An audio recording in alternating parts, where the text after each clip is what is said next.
పవిత్రమైన వేదాలు చెబుతున్నాయి.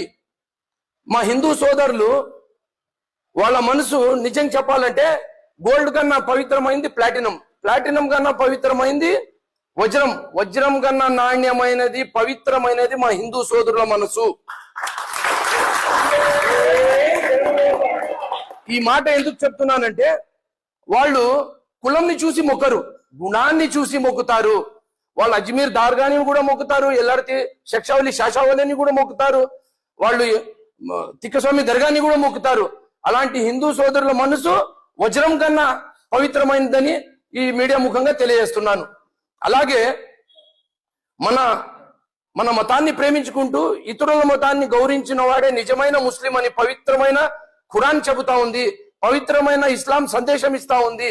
ఇతర కులాలన్నీ వాళ్ళ ఆచారాలన్నీ గుర్తించి గౌరవించి కలుపుకుని పోయిన వాడే నిజమైన